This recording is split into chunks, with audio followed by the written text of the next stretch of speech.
very often during IWCF tests, we will request it to calculate a riser margin. And here is one of the example. So in principle, we will calculate using U-tube concept. So the bottom hole pressure calculated before the riser get disconnected should be the same with the bottom hole pressure calculated after the riser disconnection. On the left side, before disconnection, we have mud inside the well from the bottom of the well all the way to the rig floor. And on the right side, we don't have the riser anymore, so we don't have the mud above the seabed.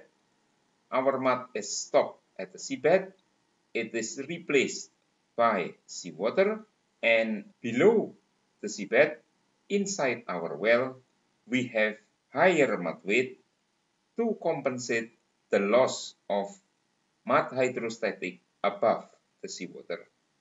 Extra mud weight that we put inside the well, we call this riser margin. Now, let's see on this example. We have a well here. The air gap, the distance between sea level to rig floor is 56 feet. The water depth is 724 feet. And the well depth below the seabed is 4,600 feet. We are requested to calculate the final mud weight to be placed in the well below the seabed before disconnecting the riser, so we have the same bottom hole pressure. Our mud inside the well now is 12.4 ppg and seawater density is 8.6 ppg.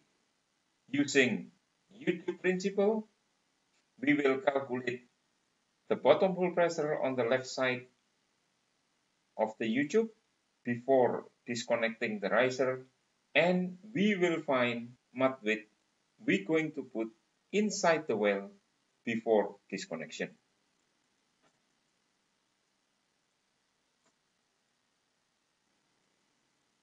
On the left side is the total depth here, 56 plus 724 plus 4,600 multiplied by mud gradient, and we have bottom hole pressure equal to 3,469 psi.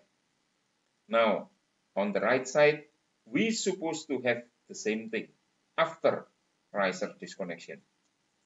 So bottom hole pressure must be the same, 3,469 psi.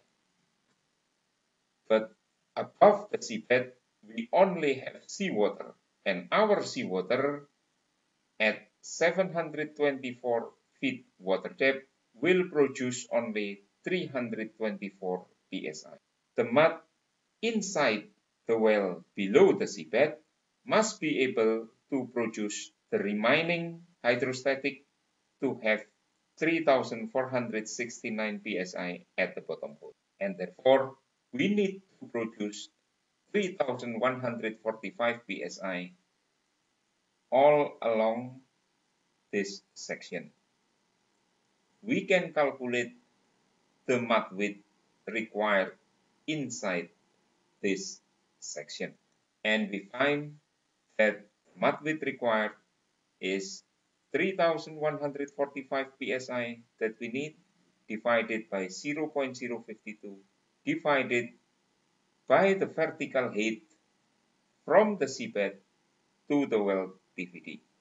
So we have 13.15 ppg, and therefore our riser margin is equal to 13.15 ppg minus 12.4, the original mud weight, and we find that our riser margin is 0.75.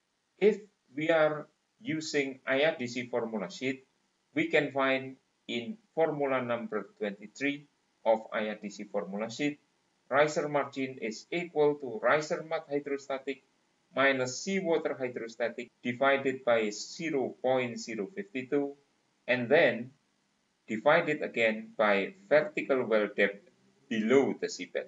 So if we follow this formula, hydrostatic inside the riser from brick floor to seabed is equal to 503 psi. Hydrostatic pressure of seawater outside the riser from mean sea level to seabed is 324. And if we are entering this number into this formula, we will have our riser margin 0.25 ppg. And therefore, mud width before disconnecting riser should be 13.15 and we round it up to 13.2. If we are using IWCF formula, we will have slightly different formula of riser margin. We have to input air gap, water depth multiplied by mud density and then minus the water depth multiplied by seawater density. And the result will be divided by vertical well depth below. We just simply entering the numbers from the previous data and we will also find our riser margin equal to 0.75. And therefore, mud width required for disconnecting the riser is 13.15 and we round it up 1 decimal place and it becomes 13 point. So we need to read the question carefully during the test.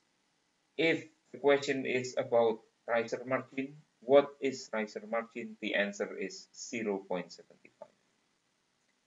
If the question is about mud width required before disconnecting the riser, then the answer is riser margin plus the original mud width, 0.75 plus 12.4, and we got 13.15, rounded up to 13 point.